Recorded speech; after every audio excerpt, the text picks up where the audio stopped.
राम प्यारी का तो बड़ा ज़िक्र हम लोग सुनते हैं क्योंकि बिल्डिंग जो एक जगह है उसका नाम भी उसी के नाम पर रखा गया है। लेकिन यहाँ पर जो मेन हीरो है सुंदर दास जिसने ये तामीर करवाया उसके बारे में बात करते हैं और ज़रा मुझे ये भी बताएं कि उस दौर में उसकी माली हैसियत क्या थी जब उसने ये बिल्डिंग तामीर करवाई। देखिए कायनात सुंदरदास हमारे बहुत करीबी कस्बा डिंगा का बड़ा खुशहाल एक घराना था। उसका फर्जंद था। सुंदरदास 1880 में डिंगा में पैदा होता है। उसकी फैमिली बड़ी खुशहाल थी, लेकिन उसकी फैमिली के साथ भी एक हादसा पेश आया उन्हीं दिनों में कि एक साधु ने उनके खानदान का सारा सोना जो है वो उसने लूट लिया। क्योंकि हमें शुरू से ही हमने देखा कि हमारे समाज में लोगों को रातों रात अमीर होने का शौक होता है। शौक होता तो एक फैमिली, एक साधु उनके पास आया कि उसने कहा 2-4 दिन आता रहा कि मैं आपका सोना दुगना कर दूंगा, दुगना कर दूंगा। एक रात वो सारा सोना लिया और भाग गया। इससे खुशहाल घराना धड़ाम से माली तौर पे मुश्किलात का शिकार हुआ। है। जब सुंदरदास आंख खोल के जवान हो रहा था तो माली मुश्किलात का सामना उसे खानदानी तौर पे करना पड़ रहा था। और जब बंदा खुशहाली से जरा मुश्किल में आता है तो तकलीफ दे हालात हो चले जाते हैं। इसलिए उसने तालीम हासिल करने के बाद जो मुलाजमत है उसका पेशा अख्तियार किया और वो एक स्कूल टीचर हो गया। उसने टीचिंग शुरू कर दी। उसके अंदर, उसके जीन्स में खुशहाली के जरासीम मौजूद थे, इसलिए उसका बतौर उस्ताद कनात कर जाना मुश्किल लगता था। उसने इसलिए आला सतह पर सोचना शुरू कर दिया। बतौर उस्ताद और टीचर मुलाजमत भी जारी रखी और फिर उस वक्त रावलपिंडी म्यूनिसिपल कमेटी में बतौर कहते हैं कमेटी में कमीशन एजेंट के तौर पे अपनी रजिस्ट्रेशन भी करवा ली और उसके साथ एक कारोबार भी शुरू कर दिया उससे। और ये बहुत आला और अच्छा कारोबार होता है जिसमें बड़ी तेजी के साथ कमाई आती है। और जब वो थोड़ा उस कमाई में स्टैब्लिश हुआ तो उसने नौकरी छोड़ दी और मुकम्मल तवज्जो जो है उस पर दे दी। और फिर उस कमाई के साथ उसने फलाई और रफाई कामों में भी दिलचस्पी ली। मजेदार बात इसमें यह है, जो हम तारीख बयान करते वक्त कम जिसका तस्करा करते हैं, कि दर हकीकत बरतानवी राज में अशराफिया के लोग जो हैं वो मालदारी और समाजी रुतबे के हामिल उसी वक्त हो पाते थे जबकि बरतानवी हुकूमत के साथ उनकी वफादारी बहुत अच्छी हुआ करती थी। और वो उस वफादारी की बुनियाद पर ही इनाम और इकराम के हकदार भी करार पाते थे। वो माली तौर पे जब मुस्तकम हुआ तो उसने छोटे मोटे फलाही काम करना शुरू किए। तो उसे 25 जून 1907 को राय बहादुर का जो लकब है, वो खिताब है, जो अवार्ड है, वो दिया गया। और ये अवार्ड रियासत के साथ वफादारी या हुकूमत बरतानिया के साथ वफादारी की बुनियाद पर ही दिया जाता था और उसमें समाजी खिदमात का तस्करा भी होता था। तो इसने एक स्टेटस अपना जो है वो हासिल किया अपनी माली शोहरत की बुनियाद पे। और फिर किस्मत की देवी उस पर मेहरबान थी, वो जिस काम में भी हाथ लगाता उसमें कामयाब होता चला जाता। इसी दौरान में हिंदुस्तान में पहली आलमी जंग का जो मंजरनामा बन रहा था उसके असरात भी आना शुरू हुए। तो हिंदुस्तान में फौजी खरीदारी जो है वो बढ़ती चली गई। तो इसने भी फौजी ठेकेदारी जो है वो शुरू कर दी, फौज के सप्लायर के तौर पे भी काम शुरू कर दिया बहुत से लोगों को मिलके। अब देखें कि ये वही साल हैं 1914 का साल जो आता है तो आलमगीर जंग जो है वो शुरू हो जाती है फर्स्ट। अब जो सब जंग में वॉर वेपन्स और फौजी सप्लाई निज़ाम था उसमें आम दिनों से कई सौ गुना ज़्यादा ज़रूरत बढ़ जाती है। अब सप्लायर दिन रात मल्टीप्लाई करता है अपनी दौलत को और वह ज़्यादा से ज़्यादा कमाई हासिल करता है। वो उसने बड़ी कमाई हासिल की उस वक्त इसके इन ठेकों में। इसके साथ दीवानचंद सेबल डिंगा के ही एक और मारूफ ताजर थे, वो इसके बिजनेस पार्टनर थे और दोनों ने बड़ी कामयाबी के साथ जो है वो कामरानी के साथ काम किया। फिर इसने जब सेकेंड वर्ल्ड वार शुरू हो जाती है तो उसी वर्ल्ड वार में एक बड़ा और काम ये करता है। इसने ठेकेदारी निज़ाम में ट्रांसपोर्ट के सिस्टम को जो है उनके साथ वो लिया है और उस बड़े ठेके को हासिल किया है और मुख्तलिफ छोटे ट्रांसपोर्टों को इस बात पर कायल किया हम मिलकर एक बड़ी ट्रांसपोर्ट कंपनी बनाते हैं और उस ट्रांसपोर्ट कंपनी के जरिए फौज को माल सप्लाई करते हैं और फौज और समाज के लिए ट्रांसपोर्ट का जो मामला है उसको भी हल करते हैं। तो इस आइडिया में भी वो कामयाब होता है और इससे डॉक्टर मोहनलाल के साथ मिलकर वो इस काम को आगे बढ़ाता है। डॉक्टर मोहनलाल और जो डिंगा के ही रिहायशी थे उनकी और सुंदरदास की जोड़ी जो है वो बड़ी मकबूल होती है। इन्होंने एक और बड़ा काम किया कि उस वक्त जो कोयटा से जायदान का रेलवे ट्रैक है, उस बड़ा मुश्किल ट्रैक था, उसकी तामीर का ठेका भी अंग्रेज हुकूमत ने हासिल किया ठीक और है। इन्होंने अपने दफातर जो है वो कोयटा में कायम किए। कोयटा में भी इसने जो है ना बड़ा बिजनेस अपना इस्टेब्लिश कर लिया। इसके मरकजी दफातर जो है वो कोयटा में थे।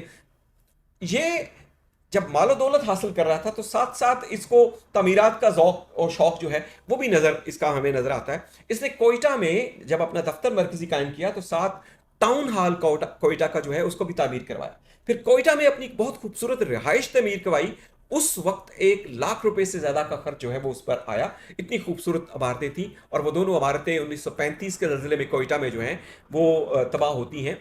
और यही वजह है कि जो बलोचिस्तान का गजटियर है 1925 का, उसमें अबिचुरी शामिल है सुंदरदास की, और इसका तारीखी किरदार जो है उसका तज़किरा भी उस बलोचिस्तान गजटियर में शामिल किया गया था। ये हुकूमत जो बलोचिस्तान है उसकी तरफ से उसके लिए सपास थी, उसके लिए तहसीन थी कि उसको उन्होंने वो जांचा और परखा और उसमें शामिल किया।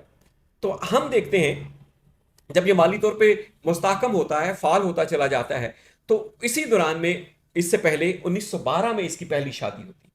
1912 में कौशल देवी के साथ इसकी शादी होती है। कौशल देवी के बारे में मुख्तलिफ आरा हैं। कहा जाता है, एक तबके का ख्याल है कि ये काकड़ कपूर फैमिली हिंदू फैमिली से थी जो गुजरात का था, लेकिन हमारे एक दोस्त जो कनाडा में मुकीम हैं और गुजरात की तारीख पर बड़ा अच्छा काम करते हैं, मुहक्किक हैं मंसूर बेजाद साहब, उनका ख्याल है कि नहीं, ये डिंगा ही की एक फैमिली थी जिसके साथ उनकी शादी होती है। कौशल के साथ शादी के बाद उसके यहाँ उसके 3 बच्चे पैदा होते हैं। उसकी बेटी, बड़ी बेटी सावित्री देवी, उसका बेटा जो है वो लालचंद है, और फिर सरदारी लाल जो है वो पैदा होता है, जो तीनों अपना बड़ा मकाम बादशाह वो हासिल वो करते हैं। तो इसी शादी की कामयाबी जारी उसारी थी कि उसने गुजरात में भी, चूंकि उसका ज़ौक़ तामीर था, तो उसने गुजरात में भी अपनी, गुजरात मरकज़ था, तो यहाँ पर भी अपनी रिहाइश बनाने का सोच लिया। उन दिनों सामने केदारनाथ हवेली जो है वो तामीर हो चुकी हुई थी, तो उस हवेली को देखते हुए इसने ख्याल जाहिर किया कि यहाँ पे मेरी भी एक बिल्डिंग होनी चाहिए, क्योंकि ये भी गुजरात के उस वक्त के ऑनररी मजिस्ट्रेट केदारनाथ के बराबर अपनी बिजनेस के हवाले से अपनी खुशहाली का मुजाहरा करना चाहता था। तो उसने इसका शुरू किया, इस महल को, इसकी तामीर को। ये महल तामीर करते करते ही राम प्यारी के साथ उसकी दूसरी शादी हो गई, जिसकी वजह से कंट्रोवर्सी क्रिएट हो गई, हालात वाक़यात खराब हुए, तो वो उनका शिकार हुआ। लेकिन कौशल देवी की शादी के बाद उसको शादियां, मैं एक बात कहूं कायनात, तो वो एक दिलचस्प अमर है कि सुंदरदास को शादियां रास बड़ी आई। उसकी पहली शादी होती है तो ऐसे जैसे ऊपर से हुन बरसना शुरू होता है, और उसके माशी हालात मुस्तहकम होते हैं, वॉर के हालात बनते हैं, उसके ठेके पे ठेका मिलता है, वो मुस्तहकम होता चलता है। इसी उसके दौलत की आमद ने उसको नई शादी की तरफ भी लगा दिया, और जब 1916 में उसकी शादी हो जाती है तो वो माली तौर पे और मजबूत होता है, और उसी दौरान में वो जायदान का ठेका भी हासिल करता है। कॉन्ट्रैक्ट का एक बड़ा ठेका था हिंदुस्तान का, वो पूरा ट्रैक तमीर करना रेलवे का, तो एक माली इस्तेकाम है। उसकी एक निशानी ये भी है कि जब वॉरब्रिटन मंडी, जो कि ननकाना और शेखुपुरा के करीब है, जिसे अंग्रेजों ने 1909 में वॉरब्रिटन फैमिली को, जो लगभग 34 मरबे की वो जगह है, उनको अलॉट की थी, उसकी 1918 में उसको फरोख्त करने का प्रोग्राम बनाया वॉरब्रिटन फैमिली ने, तो उसे भी सुंदरदास ने ही खरीदा। तो सुंदरदास ने वहां पर भी, सुंदरदास ना सिर्फ उस जगह को खरीदा बल्कि बड़े मजेदार तरीके से खरीदा। जब उसकी फरोख्त का इश्तिहार आया तो इसने उसमें बराह रास्त हिस्सा लेने की बजाय अपने हरकारे पहले वहां भिजवा दिए कि वहां का जायजा लें कि कैसे कैसे उसकी बोली लगनी है, क्या कीमत है।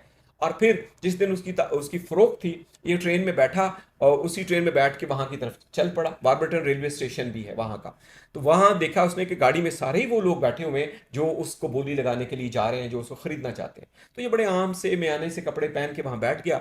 लोगों ने पूछा, भाई तुम भी खरीदने जा रहे हो? कहता, नहीं, मैं तो शुगल देखने जा रहा हूँ, मुझे तो वहां देखना है, मैं नहीं खरीदना। वहां जाके ये वॉरब्रिटन की मिसेस से मिलता है और उसे कहता है कि देखें, आपको कल मंडी में सुबह जो भी कीमत दे, मैं उससे ज्यादा 10 गुना कीमत मेरी तरफ से लिख लीजिए, और ये मेरा ब्लैंक चेक जो है वो ले लीजिए। ठीक है। अब यानी एक लिहाज से इसने वो मंडी पहले खरीद ली कि जो भी खरीदारी, जो भी वो कीमत लगा देगा, मेरी 10% उससे ज्यादा लिख के आप मेरा चेक जो है वो ले लें। इस तरह 1918 में वो जो है वो मंडी को खरीदता है। यही वजह है कि आप देखेंगे बहुत सारे लोग बादशाह डिंगा और गुजरात के जो है वहां वॉरब्रिटन में जाके सेटल होते हैं, जिसमें बहुत मशहूर हिंदुस्तानी गीत नगार प्रेम वॉरब्रिटनी जो है वो भी शामिल है, जिसका इब्तदाई तल्लक जो डिंगा से था। तो यहाँ वहां पर उसने गुजरात के नाम से गुजरात हवेली जो है वो भी बनाई।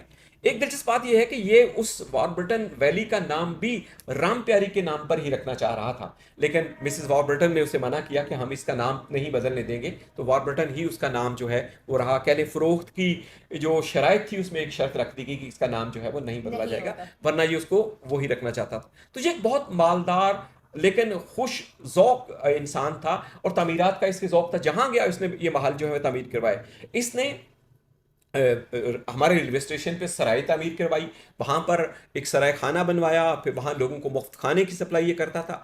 फिर इसने बाद हजार डिंगा में भी महल तामीर करवाया। डिंगा की बिल्डिंग राम प्यारी की तरस पर एक मुनफरिद खसूसियत की हामिल है। वहाँ डिंगा में बड़ी वजीर किस्म की बिल्डिंग है, एक बड़ा महल है जो इसने वहाँ पे तामीर करवाया, वहाँ इसकी बिल्डिंग थी।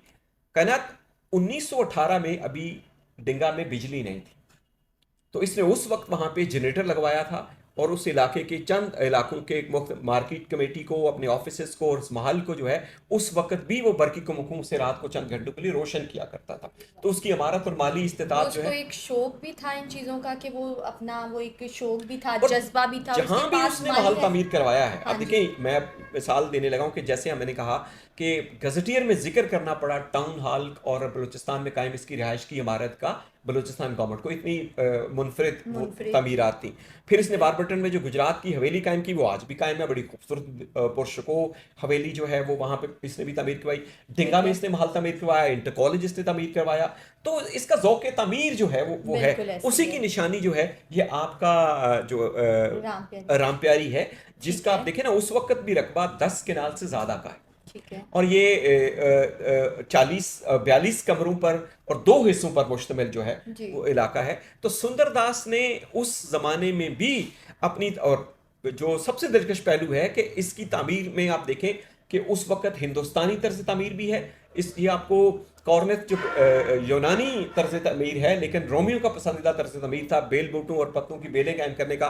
उसके नए नक्श आपको बड़े नजर आएंगे। ठीक है। इसमें बहुत सारी आपको जो है कह लें कि रोमियो का तर्ज तमीर है, यूनानियों का तर्ज तमीर है, उसकी झलक भी नजर आती है। उस वक्त इसने इस महल पर मकामी ईंटों के अलावा बाकी सारी चीजें बाहर से मंगवाई। और इसमें जो मुरस्सा नगारी है, जो कह लें उस इसके जो खिड़कियां थी, उसके जो रंगीन शीशे हैं वो भी बाहर से मंगवाए गए।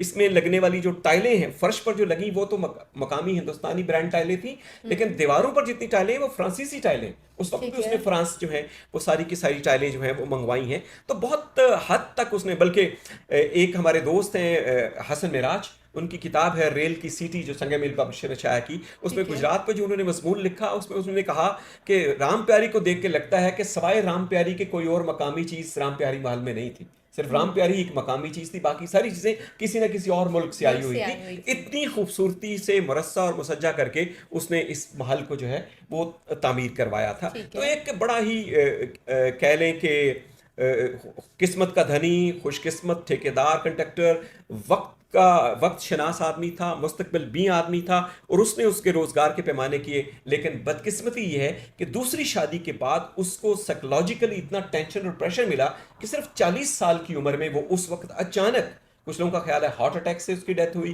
कुछ का ख्याल है कि डिप्रेशन और टेंशन से वो यकलक कोलैप्स कर गया, उसके नर्वस सिस्टम ने जवाब दे दिया, और कुछ लोगों का ख्याल है कि कौशल देवी ने अपने ड्राइवर के जरिए उसको जहर दिलवाया था दूसरी शादी के दुख में, इस वजह से मारा गया। लेकिन वजह कोई भी हो, एक हंसता बसता शख्स जो शायद उस वक्त गुजरात की तामीराती तारीख में कई और खूबसूरत गुल खिला सकता था, बिल्कुल वो ऐसे ही। बहुत जल्दी इस दुनिया से चला गया।